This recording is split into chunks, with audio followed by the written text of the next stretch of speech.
हो गए।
लिख लिया ना?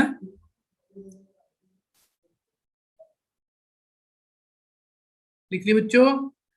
Sir 1 minute.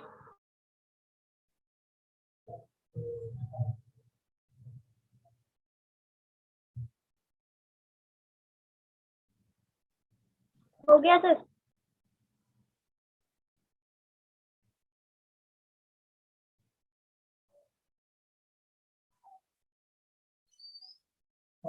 पेट बंद कर दे। कितने ट्यूशन नहीं है? बताऊंगा बाद में। तो उतना टाइम रख लो ना। 8 बजे रखती हूँ।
बच्चों ये होमवर्क है, नोट कर लिया यहाँ तक? हाँ सर। सबने नोट कर लिया बच्चों? निशा, श्रेया? भैया आगे जो हम पढ़ेंगे प्रॉपर्टीज ऑफ डिटर्मिनेंट्स, ये इम्पोर्टेंट टॉपिक है। अभी तो जो नया सिलेबस पे तो कट गया है, क्योंकि ये रिलेटेड कॉन्सेप्ट है, बट ये बहुत बड़ा कॉन्सेप्ट है और बहुत कुछ समझना है इसके ऊपर। ठीक है, समझ आ गई मैं बात? दोबारा ज्वाइन कर रहा हूँ एक बार। क्या कह रहा है?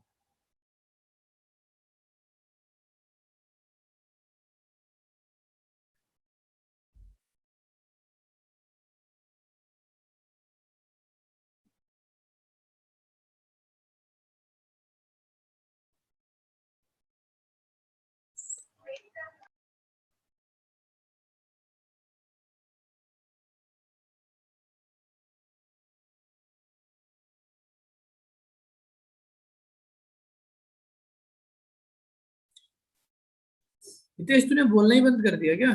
फोन थ्रेड कर लिया क्या?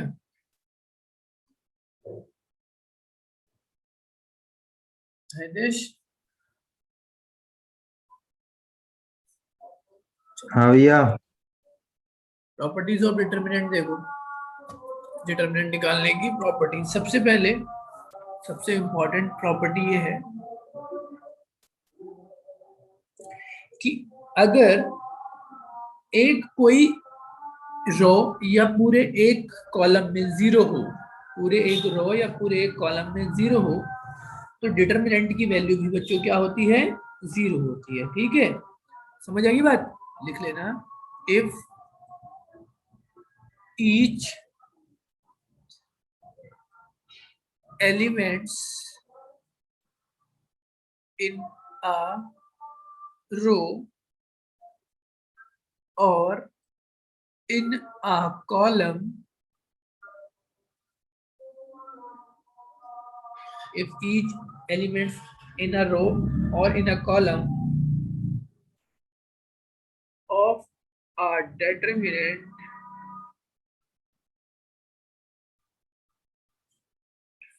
स्पेलिंग थोड़ी सी देख लेना, गलत हो गई है, is zero, then the value of determinant is zero। ये बात सबको समझ आई बच्चों? ये पहली प्रॉपर्टी। नेहा क्लास, ये सबको समझ आई ये वाली बात? हाँ भैया। मैं एक वेरिफिकेशन बताता हूँ।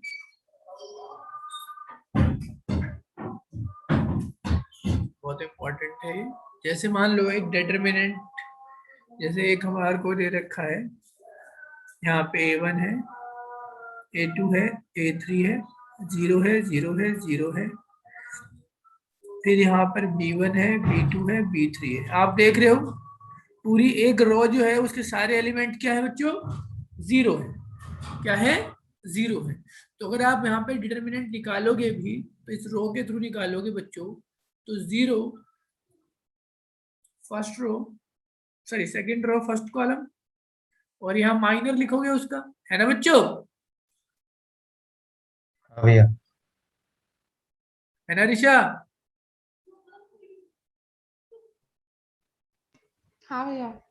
लिखेंगे सेकंड रो, फिर हम लिखेंगे zero, second row second column उसका भी माइनर लिखेंगे, फिर हम लिखेंगे zero, second row third column उसका भी माइनर लिखेंगे। तो ये पूरी वैल्यू जीरो मिलेगी, ये वाली वैल्यू भी जीरो मिलेगी, ये वाली वैल्यू। तो देखो डिटरमिनेंट जीरो आ गया, नहीं आ गया? आ गया नहीं आ गया? जी। हाँ भैया। तो जब भी कोई क्वेश्चन आए तो आप उसको डायरेक्ट भी लिख सकते हो, आंसर इक्वल टू जीरो, और स्टेटमेंट लिख देना, if each element of in a row or in a column of a determinant is zero, then the value of determinant is zero. ठीक है, तो आप डायरेक्ट लिख सकते हो बिना क्वेश्चन को सॉल्व किए हुए। ओके, बात समझ आ गई बच्चों? हाँ भैया। बिना क्वेश्चन को सॉल्व किए हुए भी हम आंसर उसका लिख सकते हैं। ठीक है, दूसरी दूसरी प्रॉपर्टी ये कह रही है, दूसरी प्रॉपर्टी क्या कह रही है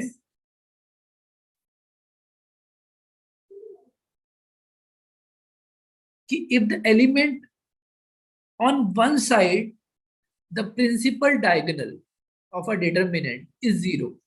देखो, if each elements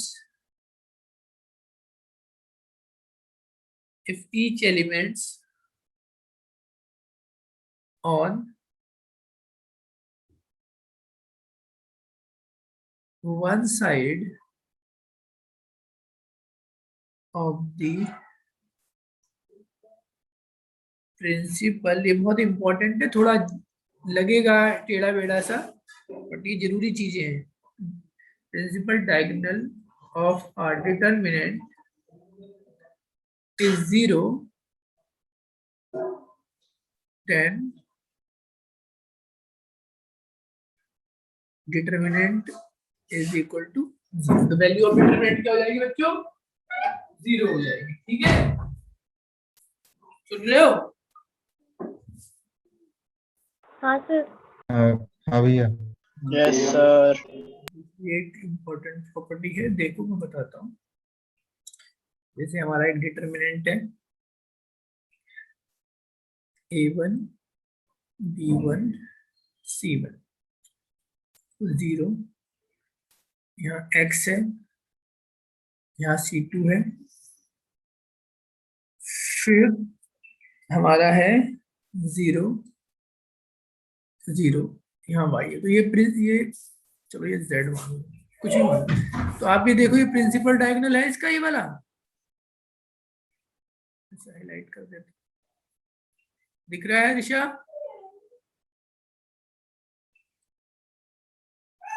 हाँ भैया। और उसके if each element on one side of the principal diagonal, तो इसकी प्रिंसिपल डायगोनल के इस साइड देखो, सारे एलिमेंट्स क्या हैं? 0 है ना पद्दी?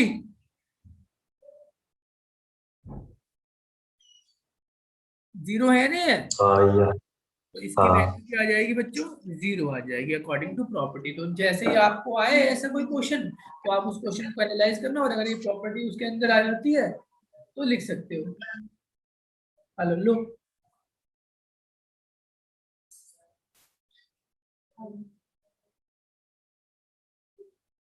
तीसरी प्रॉपर्टी समझ आ रहा है ना बच्चों?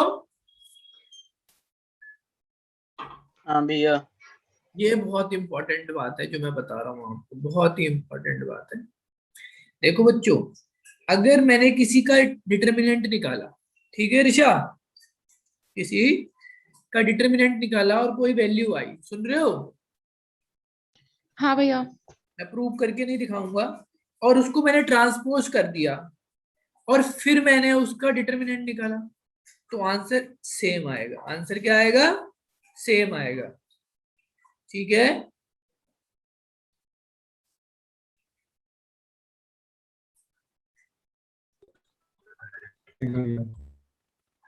एक मिनट होल्ड कीजिए, मैसेज को। तो तीसरा है कि द वैल्यू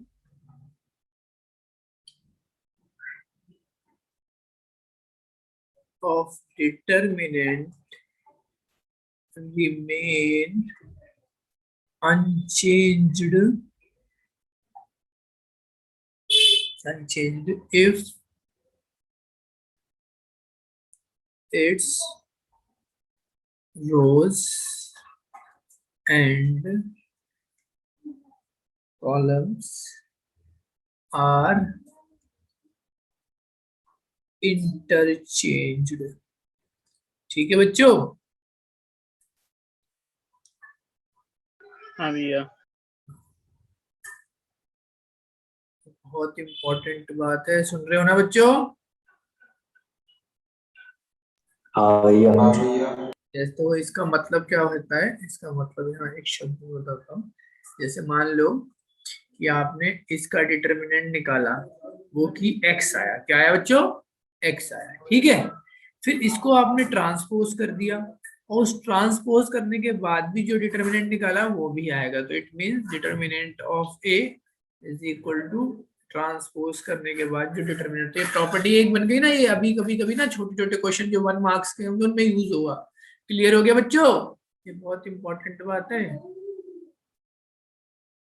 ठीक है ऋषा, श्रेया, वंशिका। हाँ भैया। भैया। ओके, तो ये बहुत इंपॉर्टेंट चीज है, नोट करना। तो आप लोग चाहो तो मैं प्रॉपर्टी प्रूव करके ही बता देता हूँ। जैसे जैसे हमारे पास एक डिटर्मिनेंट है, थोड़ा शॉर्टकट में बताता हूँ। जैसे एक हमारा ये हमारे पास है a1 b1 c1 a2 b2 c2 a3 b3 c3।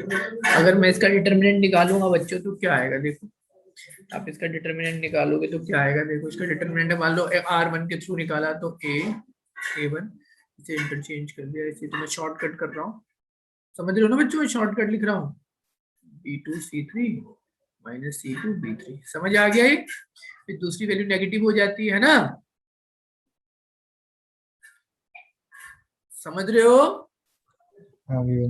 हाँ भैया। हाँ भैया। a2 c3 minus c2 a3 की तीसरी वैल्यू।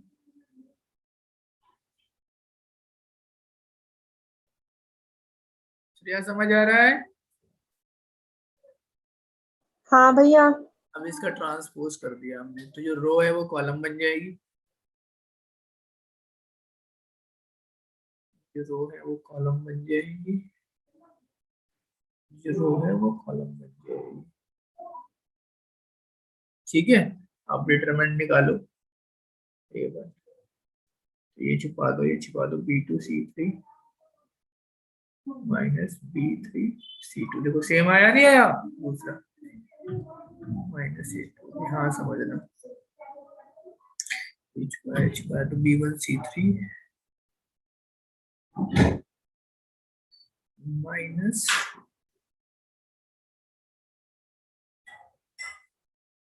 b3 c1। इधर वाला तो सेम आया, भी यहाँ पे थोड़ा डिफरेंट आ रहा है। ओके, तो हम क्या कर सकते हैं इसको ना, चलो ठीक है, इसको पूरा सॉल्व करना पड़ेगा। ठीक है ऋषा?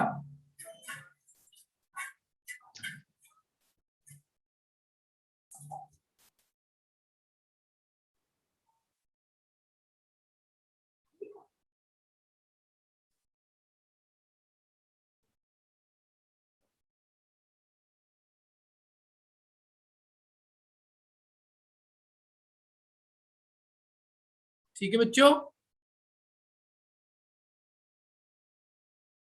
हाँ।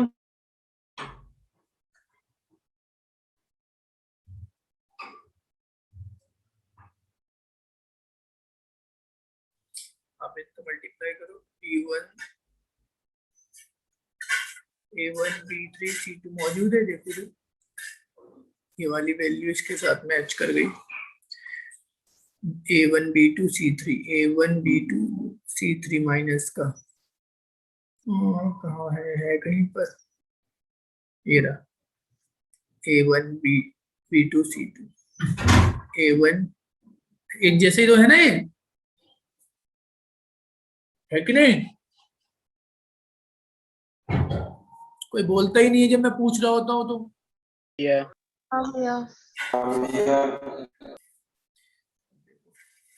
a2, ये वाली वैल्यू कहीं ना कहीं होगी माइनस a2 c1 c3, एक जैसे ही है ना। उसके बाद minus minus plus a2 b3 c1 a2 a2 a2 a2 a2 a2 b3 c1, ये रहा सेम। यहाँ मौजूद है, यहाँ मौजूद है कि नहीं? फिर उसके बाद वंशिका, समझ आ रहा है?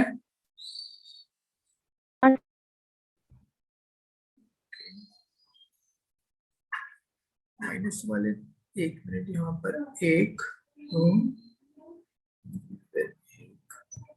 प्लस यहाँ पे मैंने सब्ट्रैक्ट की होती, सब्ट्रैक्ट लिखना चाहिए था। तो क्या आ गया, A3B2C1। ओके, चलो मिलाते हैं। A3B2C2, A3 प्लस का A3C2B1 ये आ गया, और उसके बाद ये वाला इसके साथ। तो दोनों के डिटरमिनेंट सेम आ गए नहीं, आगे बच्चों सेम आ गए नहीं आगे? हाँ सर। Yes, समझ आ गई? sir. समझ आ गई प्रॉपर्टी? हाँ भैया। हाँ, तो मतलब अगर आपने किसी का नॉर्मली डिटरमिनेंट निकाल लिया है, उसको ट्रांसपोज करोगे, निकालोगे डिटरमिनेंट, तो दोनों के डिटरमिनेंट की वैल्यू क्या आएगी, सेम आएगी। तीनों प्रॉपर्टी समझ आ गई बच्चों, ये आगे बहुत काम आएंगी। अभी आपको थोड़ा अजीब सा लग रहा होगा, बट आगे करेंगे तो क्लियर समझ आएंगे कि कितना इसका इस्तेमाल होगा। फोर्थ, फोर्थ देखो, फोर्थ बच्चों ये कि अगर किसी रो को किसी कॉलम के साथ इंटरचेंज कर देते हो तो नेगेटिव लग जाता है। क्या लग जाता है? आंसर में नेगेटिव लग जाता है। ठीक है, अब इसे प्रूव करके नहीं दिखाऊंगा, 1 मिनट रुको। अगली प्रॉपर्टी देखो बच्चों, 4, if any if any two rows if any two rows or two columns of determinant interchanged,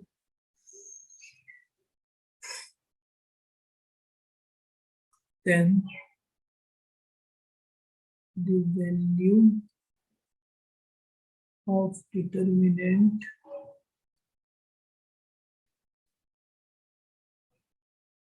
changes by minus sign only। इसका मतलब देखो बच्चों क्या कह रहा है,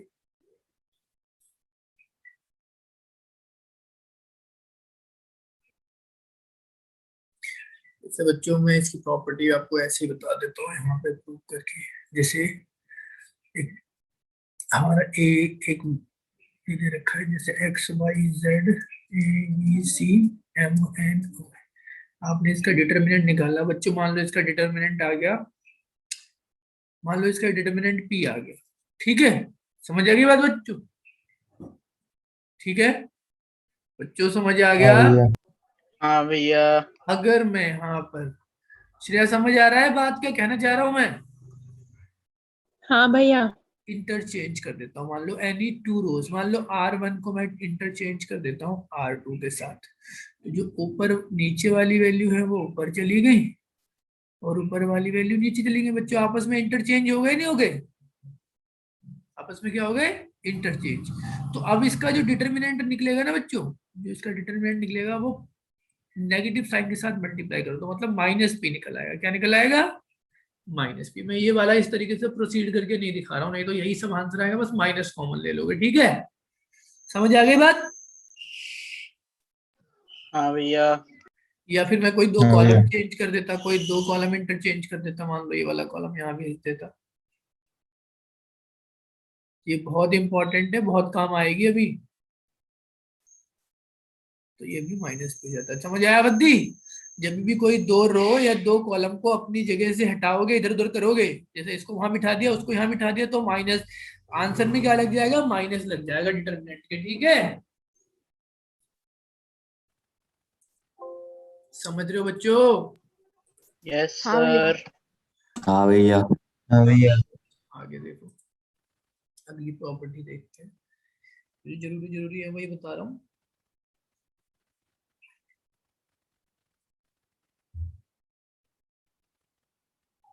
अगली प्रॉपर्टी ये है बच्चों कि अगर कोई दो रो और दो कॉलम्स के एलिमेंट्स आपस में बिल्कुल मैच करते हो, सेम हो, तो उनका डिटर्मिनेंट क्या होता है बच्चों? 0 हो जाता है। क्या हो जाता है? 0 हो जाता है। बताता हूँ।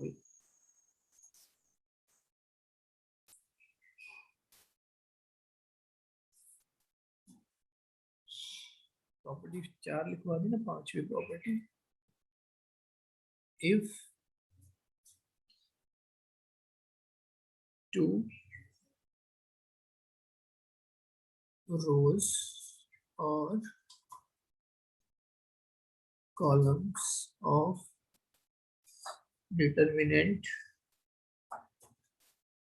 are identical,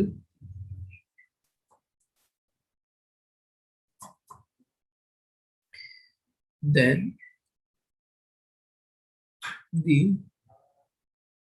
value of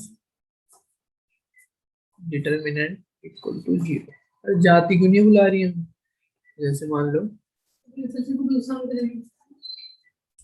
यहाँ पर a है, b है, c है, यहाँ x है, y है, z है, और यहाँ पे भी a और b है, c है। तो देखो बच्चों, R1 और R3 के एलिमेंट्स आपस में सेम है या नहीं है? तो it implies determinant equal to 0। समझ आ गई बात?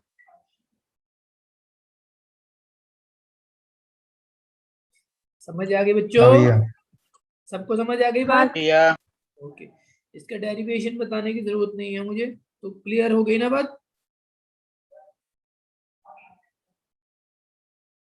या हम हाँ ऐसे भैया। भी, या एक तरीका और है बच्चों।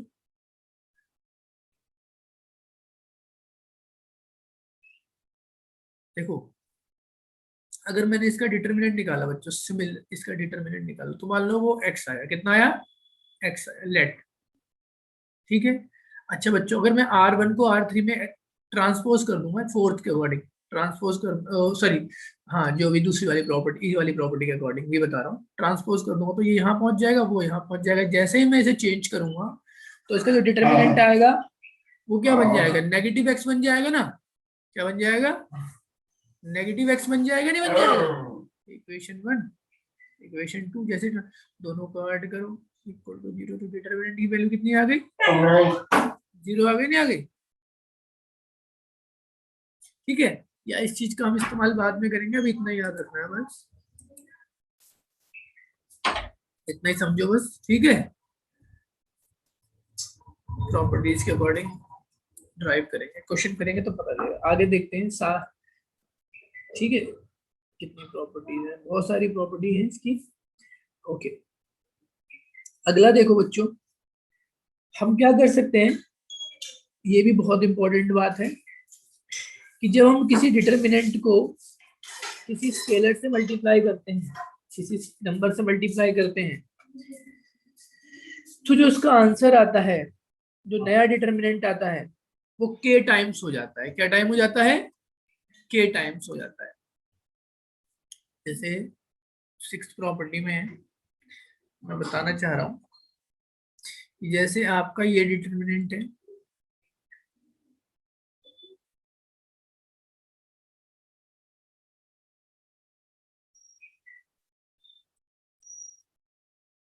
ये है। अगर इस डिटर्मिनेंट को मैंने मान लो 3 से मल्टीप्लाई कर दिया, 3 से मल्टीप्लाई कर दिया किसी रो या किसी कॉलम में, ठीक है, किसी रो या किसी कॉलम में 3 से मल्टीप्लाई, ओ सॉरी, मतलब मान लो मैंने 3 से R1 में मल्टीप्लाई कर दिया, तो ये 3A 3B 3C X Y, ये क्या लिखा था यहाँ पर R। अगर इसका डिटर्मिनेंट बच्चों मान लो P था, तो अब जब 3 से मैंने इसे मल्टीप्लाई कर दिया R1 को, तो आपका आंसर वही P रहेगा, बट उसे सिर्फ 3 से मल्टीप्लाई कर देना, मतलब 3P। 5 से मल्टीप्लाई करते हैं तो 5P। इट मींस जो नया डिटर्मिनेंट आएगा वो पुराने वाले का k टाइम हो जाएगा। समझे बच्चों? समझ आई थ्री वाली बात? हाँ भैया। मतलब पुराने वाला डिटर्मिनेंट जो भी हुआ उसको, फिर उसके बाद अगर नया डिटर्मिनेंट आपको निकालना है और आपने R1 को 5 से मल्टीप्लाई कर दिया या कॉलम को कर दिया, तो बस आप क्या करोगे, उसी डिटर्मिनेंट को उतने से मल्टीप्लाई कर दोगे, दोबारा से डिटर्मिनेंट सॉल्व करने की जरूरत नहीं होगी आपको। ठीक है बच्चों, आगे बात समझ? हाँ भैया। हाँ सर। ओके, यहाँ पर मैं कुछ नई बातें बता रहा हूँ, वो नोट करना बच्चों। इस प्रॉपर्टी के थ्रू मुझे एक बात बतानी है आपको कि अगर हम जैसे, अच्छा ये के टाइम हो जाता है, तो मैंने आपको बता दिया के टाइम हो जाता है, के इंटू डिटर्मिनेंट हो जाता है, किसी रो को मल्टीप्लाई करते हैं। ठीक है, बट अगर ऐसे लिखा है कि